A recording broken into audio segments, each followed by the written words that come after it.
नमस्कार दोस्तों, स्वागत है एक बार फिर से आप सभी का बिहार की खबरों में। दोस्तों, बिहार की खबरें लगातार जानने के लिए अभी सब्सक्राइब करें माई स्मार्ट बिहार के इस यूट्यूब चैनल को, ताकि आपको बिहार की खबरें लगातार मिलती रहे। बिहार के समस्तीपुर से बड़ी खबर। बिहार के समस्तीपुर जिले में शुक्रवार देर रात बागमती नदी में यात्रियों से भरी नाव पलट गई, जिसके बाद शनिवार दोपहर तक प्रशासन 6 लोगों की लाश को निकाल चुकी है। बाकी लोगों की लाश तलाशी जा रही है। बताया जा रहा है कि मरने वाले में से एक ही परिवार के विजय राम, उसकी पत्नी रीना देवी और पुत्र हसन कुमार भी शामिल हैं, जो नाव से अपने ससुराल नामपुर जा रहे थे। बाकी 2 युवक अमन कुमार व रोहित कुमार का शव भी बरामद किया गया है। वहीं दोपहर में एक और शव बरामद किया गया, जिसकी पहचान अभी तक नहीं हो पाई है। वहीं दोस्तों, अगली खबर। भागलपुर घूमने आई नेपाल पुलिस के हवलदार की पत्नी से जबरन शादी करने का मामला प्रकाश में आया है। महिला यहां घूमने आई तो उसकी मुलाकात एक युवक से हो गई। उसने उसे अपने जाल में फंसा लिया और उसके बेटे को अगवा कर जबरन उससे कोर्ट में शादी कर ली। पति जब कई महीनों बाद उसे खोजते खोजते पहुंचा तो उसने पुलिस से मदद मांगी, लेकिन जमादार ने 15,000 रुपये लेकर उसे भी भगा दिया। अब थक हार कर पीड़ित पति और पत्नी बच्चे की रिहाई की मांग को लेकर DIG के पास पहुँचा है। वहीं दोस्तों, अगली खबर अररिया से। अररिया के फारबिसगंज थाना क्षेत्र के खैरखा में 29 जून की रात कल्पना देवी की गला रेतकर हत्या कर दी गई थी। इस मामले में उसके पति जितेंद्र मंडल को पुलिस ने गिरफ्तार कर जेल भेज दिया था, लेकिन तकनीकी अनुसंधान में वे निर्दोष निकले। महिला की हत्या की साजिश रचने वाला और कोई नहीं बल्कि उसके 2 सौतेले बेटे ही निकले। दोनों ने अपनी सौतेली मां की हत्या के लिए 1 लाख रुपए की सुपारी भी दी थी और सुपारी किलर को 50,000 का भुगतान भी कर दिया गया था। बाकी बची रकम को लेकर जब सुपारी किलर और साजिशकर्ता के बीच अनबन शुरू हुई तो घटना के अनुसंधान में लगी पुलिस ने सुराग पाते ही साजिशकर्ता 2 सौतेले भाई समेत हत्याकांड में शामिल 2 सुपारी किलरों की भी गिरफ्तारी कर ली।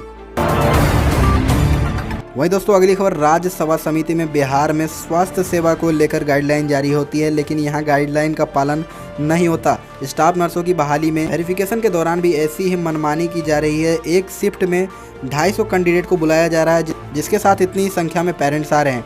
कैंपस में लगभग 500 की भीड़ के बीच सोशल डिस्टेंस और सैनिटाइजेशन नियम फेल है।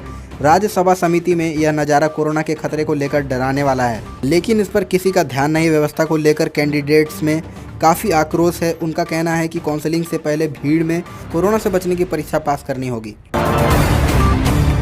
वह दोस्तों, अगली खबर। मुजफ्फरपुर नगर निगम में पिछले 1 महीने से चल रहा राजनीतिक उठापटक आज समाप्त हो गया। लाख कोशिश और जोड़ तोड़ की राजनीति के बाद भी मेयर सुरेश कुमार अपनी कुर्सी बचाने में असफल रह गए।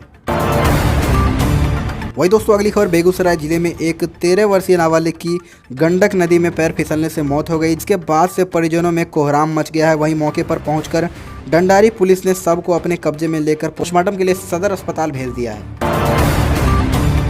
वही दोस्तों, अगली खबर। लॉकडाउन की वजह से लगातार दूसरी बार पितृपक्ष का मेला नहीं लगेगा। नतीजतन पिंडदान भी नहीं होगा। गया शहर में महज 15 किलोमीटर दूर प्रेतशिला पर्वत पर इस बार भी आत्माएं भूखी रहेगी। जब तक पुण्य जन्म या मोक्ष नहीं होता, आत्माएं भटकती रहती है। इसकी शांति और शुद्धि के लिए गया में पिंडदान किया जाता है, ताकि वे जन्म मरण के फंदे से छूट जाएं। यहाँ हर वर्ष अगस्त व सितंबर में लाखों लोग देश विदेश के विभिन्न कोने से आते हैं और अपने घर के सदस्यों की आत्मा की शांति के लिए पिंडदान करते हैं। उनकी फोटो इस पर्वत पर छोड़कर जाते हैं और सत्तू भी उड़ाते हैं। वही दोस्तों, अगली खबर। मुजफ्फरपुर से। मुजफ्फरपुर में मेयर के भविष्य का फैसला भले ही हो गया हो, लेकिन अभी मामला ठंडा नहीं पड़ा है। वार्ड 46 के पार्षद और मेयर पद के दावेदार में से एक नंद कुमार शाह उर्फ नंदू बाबू को जान से मारने की धमकी मिली है। इसका खुलासा उन्होंने मीडिया कर्मियों के बातचीत के दौरान किया।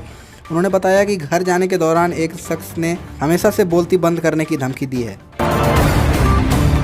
दोस्तों, अगली खबर। भोजपुर से। भोजपुर के पीरो थाना क्षेत्र के हसन बाजार आरोपी अंतर्गत बैसाडीह गांव में एक किसान की टांगी से हत्या कर दी गई। अपराधी ने पत्नी को भी टांगी से मारकर जख्मी कर दिया था। हत्या के बाद गांव और आसपास के इलाके में सनसनी फैल गई। घटना की सूचना मिलते ही हसन बाजार OP इंचार्ज शिवेंद्र कुमार अपने दल बल के साथ घटनास्थल पर पहुंचे और सबको अपने कब्जे में लेकर पोस्टमार्टम के लिए सदर अस्पताल भेज दिया। वहीं जख्मी पत्नी का इलाज स्थानीय स्वास्थ्य केंद्र में कराया जा रहा है। मृतक की पहचान बैसाडीह गांव निवासी गया राम के पुत्र विजय राम के रूप में की गई है।